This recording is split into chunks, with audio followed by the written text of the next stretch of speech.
సోదరులారా, నేటి దర్సులోని అంశము సంకల్పం, నియత్. సంకల్పం అనేది మనసుకు సంబంధించినటువంటి విషయం. సంకల్పము నోటితో ఉచ్చరించేటటువంటి విషయం కాదు. సంకల్పం ఇది కేవలము మనిషి యొక్క మనస్సుకు సంబంధించినటువంటి విషయం. దైవ ప్రవక్త సల్లల్లాహు అలైహి వసల్లం అన్నారు, సహీ బుఖారీ గ్రంథం మొట్టమొదటి హదీస్, ఇన్నమల్ అమాలు బిన్నియాత్. మనిషి చేసేటటువంటి ఆచరణలు, ప్రతి ఆరాధన, దాని పుణ్యఫలము అతని సంకల్పాన్ని బట్టి ఇవ్వడం జరుగుతుంది. దైవ ప్రవక్త సల్లల్లాహు అలైహి వసల్లం అన్నారు, మనిషి చేసే ప్రతి ఆచరణ, దాని పుణ్యఫలము అతని సంకల్పాన్ని బట్టి ఇవ్వడం జరుగుతుంది. ఏ వ్యక్తి అయితే ప్రాపంచిక లాభం కొరకు హిజ్రత్ చేస్తాడో, వలస వెళ్తాడో, అలాంటి వ్యక్తికి కేవలం అతని ప్రపంచం మాత్రమే ఇవ్వడం జరుగుతుంది, దానికి పుణ్యఫలం ఇవ్వడం జరగదు. మరే వ్యక్తి అయితే ఒక స్త్రీని వివాహం ఆడడానికి హిజ్రత్ చేస్తాడో, ఆ వ్యక్తికి ఆ స్త్రీ మాత్రమే లభిస్తుంది, ఆ హిజ్రత్ యొక్క పుణ్యం అతనికి లభించదు. ఉదాహరణకు, హిజ్రత్ అంటే ఒక ప్రదేశాన్ని వదిలి మరొక ప్రదేశానికి వలస వెళ్ళడం. ఏ విధంగానైతే సహాబాలు మరియు ప్రవక్త సల్లల్లాహు అలైహి వసల్లం మక్కా నుండి మదీనాకు హిజ్రత్ చేసి వెళ్ళారు. ఎందుకొరకు చేశారు? తమ ధర్మంపై తాము స్వేచ్ఛగా ఆచరించడానికి హిజ్రత్ చేసి వెళ్ళారు. మక్కాలో ఇస్లాంపై అనుసరించడం కష్టంగా అయినటువంటి పరిస్థితుల్లో దైవ ప్రవక్త సల్లల్లాహు అలైహి వసల్లం హిజ్రత్ చేశారు మక్కా నుండి మదీనాకు. ఇప్పుడు ఏ వ్యక్తి అయితే వేరే ఉద్దేశంతో హిజ్రత్ చేస్తాడో, అలాంటి వ్యక్తికి హిజ్రత్ చేసిన పుణ్యం అనేది లభించదు. ఒక సహాబీ రజియల్లాహు తాలా మక్కా నుండి మదీనాకు హిజ్రత్ చేసి వెళ్ళారు. కానీ ఆయన హిజ్రత్ చేసేటటువంటి సంకల్పము ధర్మం కొరకో, ధర్మంపై ఆచరించడం కొరకో, తన ధర్మాన్ని కాపాడుకోవడం కొరకో కాదు. కేవలము హిజ్రత్ చేసి వెళ్తే అక్కడ ఉన్నటువంటి ఒక ముహాజిర్ మహిళను వివాహం చేసుకునే ఉద్దేశంతో అతను మక్కా వదిలి మదీనాకు వెళ్ళాడు. నేను కూడా మక్కా నుండి మదీనాకు వెళ్తేనే నాకు ఆ స్త్రీతో వివాహం జరుగుతుంది అనే సంకల్పంతో హిజ్రత్ చేశారు. ఆ సహాబీ రజియల్లాహు తాలా పేరు కూడా సహాబాలు ఏమని పెట్టారంటే ముహాజిర్ ఉమ్మె ఖైస్ అని పెట్టారు. ఖైస్ యొక్క తల్లి కొరకు హిజ్రత్ చేసిన సహాబీ అని అతనికి పేరు పెట్టారు. అతని యొక్క హిజ్రత్ ఇస్లాం కొరకు కాదు, కేవలం ఆ స్త్రీని వివాహం ఆడడానికి. కాబట్టి అతని పేరే ఫులా స్త్రీ కొరకు వలస వచ్చిన సహాబీ, ఫులా స్త్రీ కొరకు హిజ్రత్ చేసినటువంటి ముహాజిర్ అని పేరు పడిపోయింది. అతని యొక్క హిజ్రత్ ధర్మం కొరకు కాదు. ప్రవక్త సల్లల్లాహు అలైహి వసల్లం అంటున్నారు, ఏ వ్యక్తి అయితే ప్రాపంచిక లాభం కొరకు హిజ్రత్ చేస్తాడో, అలాంటి వ్యక్తికి కేవలం అతని ప్రాపంచిక లాభం మాత్రమే లభిస్తుంది, హిజ్రత్ చేసిన పుణ్యం లభించదు. ఈ రోజుల్లో అనేక మంది వ్యక్తులు ఎన్నో దేశాల నుండి మక్కా లేదా మదీనాకు వలస వెళ్తున్నారు. వీళ్ళందరి సంకల్పం ఏమిటి? డబ్బు సంపాదించడం. అవునా కదా? మదీనాకి మక్కాకు వెళ్ళి అక్కడ మనము డబ్బు సంపాదించుకోవాలి అనే ఉద్దేశం తప్ప అక్కడికి వెళ్తే పుణ్యం వస్తుంది అనేటటువంటి ఉద్దేశం కాదు. అవునా కదా? మరికొంతమంది కూడా మక్కా మదీనాకు ప్రయాణం చేస్తున్నారు. ఎవరు?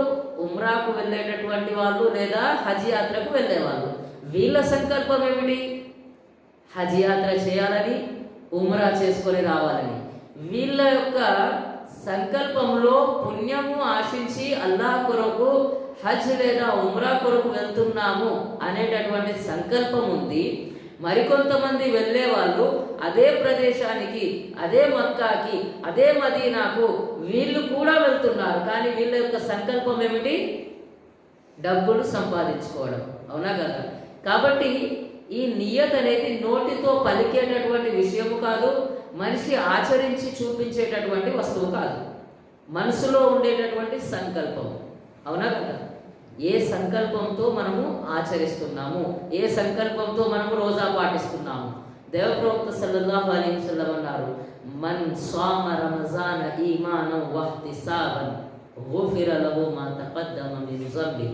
ఏ వ్యక్తి అయితే విశ్వాసము మరియు పుణ్యఫలాపేక్షతో పుణ్యము పొందాలి, సవాబ్ పొందాలి అనేటటువంటి సంకల్పంతో, నియత్తో రోజా పాటిస్తాడో అలాంటి వ్యక్తికి అల్లాహ్ సుబ్హానహు వ తఆలా గతంలో చేసిన పాపాలన్నీ కూడా క్షమించి వేస్తాడు, మన్నించి వేస్తాడు. ఇక్కడ నియత్ అంటే ఏమిటో వివరించడం జరిగింది. పుణ్యఫలాపేక్షతో రోజా పాటించడం. రోజా పాటించడంలో ఇతరులకు చూపించే ఉద్దేశము లేదు. నేను రోజా పాటించకపోతే మా తల్లిదండ్రులు ఏమంటారో అనేటటువంటి భయము లేదు. నేను రోజా పాటిస్తే నా యొక్క శరీరంలో ఉన్నటువంటి కొలెస్ట్రాల్ అంతా కూడా తరిగిపోతుంది అనేటటువంటి ఉద్దేశము కూడా లేదు. డాక్టర్లు చెప్పారు రోజా పాటించమని, పాటిస్తే నాలో ఉన్నటువంటి వ్యాధులు నయమవుతాయి అని రోజా పాటిస్తున్నాను అనేటటువంటి ఉద్దేశము లేదు. కేవలం అల్లాహ్ కొరకు రోజా పాటించే వ్యక్తికి దాని యొక్క పూర్తి పుణ్యఫలం అనేది ప్రసాదించడం జరుగుతుంది. దేవప్రవక్త సల్లల్లాహు అలైహి వసల్లం అదే అంటున్నారు, ప్రతి వ్యక్తికి తాను సంకల్పించుకున్నటువంటి వస్తువు మాత్రమే లభిస్తుంది. మరి మనకు ఇఫ్తార్ యొక్క కార్డ్స్ రంజాన్ రాగానే ఇఫ్తార్ కార్డులు అని చెప్పి పంచడం జరుగుతుంది, అవునా కదా? ఇఫ్తార్ యొక్క టైమింగ్స్ ప్రతి ప్రదేశానికి సంబంధించినవి, హైదరాబాద్, కరీంనగర్, వరంగల్ ఏ ప్రదేశానికి సంబంధించిన టైం టేబుల్ ఆ టైం టేబుల్ ఇచ్చి అందులో కొన్ని దువాలు రాస్తారు, అందులో కొన్ని నియత్కు సంబంధించినటువంటి పదాలను అందులో రాసి ప్రజలకు పంపిణీ చేస్తారు. నియత్ ఇది, మనం సహరీ చేసిన తర్వాత ఈ నియత్ దువా చదవాలి. ఏమిటది? కొన్ని మస్జిద్లలోనైతే నమాజ్, ఫజర్ నమాజ్ అయిన తర్వాత ఇమాం సాబ్ మైక్లో చదివిస్తారు, నవైతు అన్ అసూమ గదన్ లిల్లాహి తఆలా మిన్ సౌమి రమజాన్, నేను సంకల్పించుకుంటున్నాను అన్ అసూమ గదన్, రేపు వచ్చేటటువంటి రేపు రోజా పాటిస్తాను అని. నవైతు అన్ అసూమ గదన్, రేపటి రోజా గురించి సంకల్పించుకుంటున్నాను, ఈరోజు ఉండే రోజా గురించి కాదు. ఈ పదంలోనే తప్పిదం ఉంది. మనము ఈరోజు రోజా గురించి ఈరోజు నియత్ చేసుకోవాలి. ఈ రోజా నియత్లో ఉన్నటువంటి పదం చూడండి, గదన్ అంటే రేపు అని అర్థం అరబీ భాషలో. నవైతు అన్ అసూమ గదన్, రేపు రోజా పాటిస్తాను అని నేను సంకల్పించుకుంటున్నాను, నేను సంకల్పించుకున్నాను. లిల్లాహి తఆలా, కేవలం అల్లాహ్ కొరకు మాత్రమే. మిన్ సౌమి రమజాన్, రంజాన్ యొక్క ఉపవాసాలలో ఒక ఉపవాసం పాటిస్తున్నా. ఇది ఈ నియత్ యొక్క అర్థం. కాకపోతే మనం ఏదైనా ఆచరణ చేసేటప్పుడు నోటితో నియత్ పలికేటటువంటి పదాలు ఖురాన్ మరియు హదీస్ వెలుగులో ఎక్కడ కూడా మనకు కనిపించవు. ఈ నవైతు అన్ అసూమ గదన్ అనేటటువంటి హదీస్ కూడా మనకు ఎక్కడ కూడా హదీసుల్లో లభించదు. ఇది కేవలము అరబీ భాషలో ఉన్నటువంటి కొన్ని పదాలు మాత్రమే. దీన్ని మనము తెలుగు భాషలో ఉచ్చరించినట్లయితే, నేను రేపటి గురించి రోజా పాటిస్తున్నా అల్లాహ్ కొరకు, ఎవరైనా తెలుగులో అయినా సరే ఇలాగ నియత్ చేసుకుంటాము మనం? ఎవ్వరు కూడా చేసుకోరు. నమాజ్కి వస్తున్నాము, నమాజ్లో నిల్చున్నాము, నమాజ్ గురించి కూడా నియత్ చేసేటటువంటి అవసరము లేదు. మన మనసులో ఉండేటటువంటి భావన పేరు నియత్, మన మనసులో ఉండేటటువంటి ఆలోచన పేరు నియత్, మన మనసులో ఉన్నటువంటి సంకల్పం పేరు నియత్. ఒక వ్యక్తి ఇంట్లో అజాన్ విన్నాడు, కూర్చొని ఉన్నటువంటి వ్యక్తి, పడుకొని ఉన్నటువంటి వ్యక్తి లేచి నిల్చున్నాడు, వజూ చేసుకున్నాడు, బట్టలు ధరించాడు, అతనికి ఉన్నటువంటి వాహనం తీసుకొని మస్జిద్ దాకా వచ్చాడు. మస్జిద్కి వచ్చి మస్జిద్లో మనతో పాటు నమాజ్ చేశాడు. నోటితో ఎలాంటి పదము ఉచ్చరించలేదు. నేను ఫులా నమాజ్ గురించి వచ్చాను, ఫులా నమాజ్లో ఫులా రకాతులు చేయడానికి వచ్చాను అనేటటువంటి పదాలేవి కూడా చెప్పలేదు. కానీ ఇతని నియత్ అనేది అయిపోయింది. ఎలా? ఇంట్లో నుండి లేచిన క్షణమే అతను నేను నమాజ్కు వెళ్తున్నాను అనేటటువంటి నియత్తో వచ్చాడు, సంకల్పంతో వచ్చాడు, అవునా కదా? ఈ సమయంలో రాత్రి 8-8:30 సమయంలో మస్జిద్కి వస్తున్నాడు అంటే అతని మనసులో సంకల్పము నేను ఇషా నమాజ్కు వెళ్తున్నాను అనే ఉంటుంది తప్ప నేను జొహర్ నమాజ్కు వెళ్తాను అని ఉండదు, అవునా కదా? జొహర్ సమయంలో వచ్చే వ్యక్తి మనసులో నేను జొహర్ కొరకు వెళ్తున్నాను అనే నియత్ సంకల్పం అతని మనసులో ముందు నుంచే ఉంటుంది తప్ప నేను ఇషా నమాజ్కు వెళ్తున్నాను అని అతను సంకల్పించుకొని రాడు. అవునా కదా?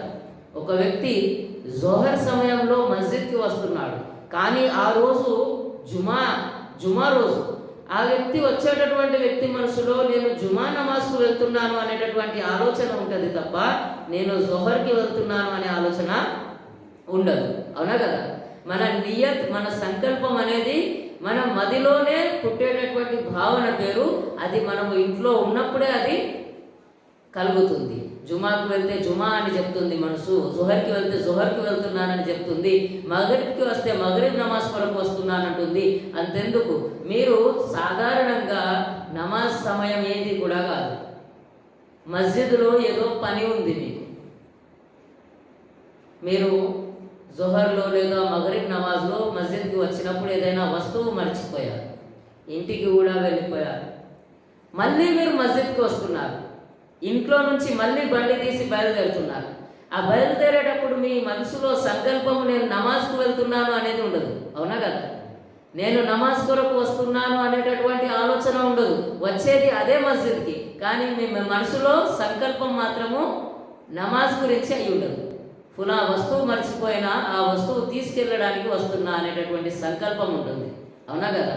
అదేవిధంగా నమాజ్కు వచ్చినటువంటి వ్యక్తి కూడా నమాజ్లో నిల్చున్న తర్వాత నేను ఇషా నమాజ్కి వచ్చాను, ఇషా నమాజ్లో 4 రకాతులు ఉంటాయి, నేను ఇమాం సాబ్ వెనకాల చదువుతున్నాను, నేను కాబతుల్లా వైపు తిరిగి నమాజ్ చేస్తున్నాను అని నియత్ చేసుకునేటటువంటి అవసరం లేదు. ఎందుకు? మీరు వచ్చారు, ఈ సమయంలో మస్జిద్కి వచ్చారు అంటే ఖచ్చితంగా ఇషా నమాజ్ కొరకే వచ్చారు. అది మీకు తెలుసు, నాకు తెలుసు, అది అల్లాహ్కు కూడా తెలుసు. ఇషా నమాజ్ అని మనందరికీ తెలుసు. ఇషా నమాజ్లో 4 రకాతులు ఉంటాయని మనందరికీ తెలుసు. అల్లాహ్కు మనకంటే ముందుగానే అల్లాహ్కు తెలుసు, అల్లాహ్కు ఇంకా బాగా తెలుసు. ఇక మళ్ళీ మనము 4 రకాతులు ఇషా నమాజ్ చేస్తున్నాము అని ఎవరికి చెప్తున్నాము? అల్లాహ్కు చెప్తున్నామా? అల్లాహ్కు వివరిస్తున్నామా? అల్లాహ్కు ఇన్ఫర్మేషన్ ఇస్తున్నామా? 4 రకాతులు ఇషాలో ఉంటాయి, మేము ఇషా నమాజ్ చదవడానికి మస్జిద్కి వచ్చాము అని. ఒకవేళ మీరు మస్జిద్కే వచ్చినా, ఒకవేళ మీరు నమాజ్ మనతో పాటు నమాజ్ చేసినా, మీ మనసులో సంకల్పం మాత్రము అల్లాహ్ కొరకు లేకపోతే, మీ మనసులో సంకల్పము నమాజ్ చేసేటటువంటి వ్యక్తి మనసులో సంకల్పము నేను ప్రజలకు చూపించడానికి, ప్రజల మనసులో నేను మంచివాడిని, నేను నమాజీని అని చెప్పుకోవడానికి మాత్రమే మస్జిద్కి వచ్చాను అనే సంకల్పం మనసులో ఉంచుకొని నోటితో నేను అల్లాహ్ కొరకు నమాజ్ చేస్తున్నాను అని చెప్పినంత మాత్రాన అది స్వీకారయోగ్యం కాదు. అల్లాహ్ అలాంటి ఆచరణను స్వీకరించడు, అల్లాహ్ దాన్ని కబూల్ చేయడు. ఎందుకు? మీ మనసులో ఉండేటటువంటి రహస్యాలు అల్లాహ్కు తెలుసు. ఇన్నహు అలీముం బిజాతి సుదూర్, మీ మనసులో ఉండేటటువంటి ఆలోచనలు అల్లాహ్కు తెలుసు, మీరు నోటితో చెప్పేటటువంటి అవసరము లేదు. ఇక నియత్ని మరింత వివరంగా ఒక ఉదాహరణ ద్వారా తెలుసుకొని ఇన్షాల్లా మనము నేటి దర్స్ని ముగిద్దాము. అదేమిటంటే నియత్, సంకల్పం. రోజా ఉంటున్నాను అని నియత్ నోటితో చెప్పాల్సిన అవసరం లేదు. ఈ రోజు రాత్రే, రేపు నేను రంజాన్, రేపటి నుంచి రంజాన్ ప్రారంభం అవుతుంది, పూర్తి నెల రోజులు రోజా పాటిస్తాము అనే మనసులో మనకు కలిగేటటువంటి సంకల్పం పేరే నియత్. అని మనం నోటితో చెప్పే అవసరము లేదు. దాని గురించి ఎలాంటి అరబీ భాషలో దువాలు కూడా లేవు. ఒకవేళ ఉన్నట్లయితే ఖచ్చితంగా చదువుతాం మనం. అవునా కదా? ప్రతి ఆచరణకు దువా ఉంది. ఆ దువా ఏదైతే హదీస్ ద్వారా తెలిసిందో, పడుకునే ముందు దువా, పడుకొని లేచిన తర్వాత దువా, తినే ముందు దువా, తిన్న తర్వాత దువా. అవునా కదా? మస్జిద్లోకి వచ్చే ముందు దువా, మస్జిద్ నుంచి బయటికి వెళ్ళేటప్పుడు దువా. ఏ దువాలనైతే ప్రవక్త సల్లల్లాహు అలైహి వసల్లం స్పష్టంగా మనకు సహీ హదీస్ల ద్వారా తెలిసాయో, మన దాకా చేరాయో, వాటిపైన ఆచరించాలి. మరెక్కడైతే దువాలు లేవో మనము అరబీ భాషలో కొన్ని పదాలను కలుపుకొని రాసుకొని అరబీ భాషలో దువాలు అని చెప్పి దాన్ని ప్రచారం చేయరాదు. ఏవైతే దువాలు ఉన్నాయో వాటిని మాత్రమే పఠించాలి. ఇక చూడండి, నియత్, సంకల్పం అంటే ఏమిటి? ఒక వ్యక్తి ఏదైనా వ్యాపారం ప్రారంభించాలనుకుంటున్నాడు, మనతో అతను సలహా అడుగుతున్నాడు. భాయ్ నేను ఈ వ్యాపారం చేయాలనుకుంటున్నాను, ఈ బిజినెస్ ప్రారంభించాలనుకుంటున్నాను, మీకు ఇందులో అనుభవం ఉంది కదా, ఇది ప్రారంభిస్తే మంచి జరుగుద్దా చెడు జరుగుద్దా, ఇది ప్రారంభిస్తే లాభం ఉందా నష్టం ఉందా అని మిమ్మల్ని అడుగుతున్నాడు ఎదుటి వ్యక్తి. అప్పుడు మీ మనసులో ఏముందంటే ఈ వ్యాపారం మొదలు పెడితే ఇది ఖచ్చితంగా నష్టము తప్ప ఇందులో లాభము లేదు అని మీకు తెలుసు. కానీ మీ మనసులో ఇది నష్టంతో కూడుకున్నటువంటి వ్యాపారం అని మీ మనసులో ఉన్నప్పటికీను మీ మనసులో ఇతను నష్టపోవాలి, ఇతను ఈ వ్యాపారం పెట్టి దివాలా తీయాలి అనే సంకల్పం మనసులో ఉంది. నోటితో ఏమంటున్నాము, చాలా మంచి వ్యాపారం పై మీరు స్టార్ట్ చేయండి, నెలలు తిరిగేలోపు మీరు లాభం చూస్తారు, 3 నెలలు తిరిగేలోపు మీరు డబల్, మీకు పెట్టిన పెట్టుబడికి డబల్ త్రిబుల్ మీరు లాభాన్ని పొందుతారు, పెట్టండి భయ అని అంటారు.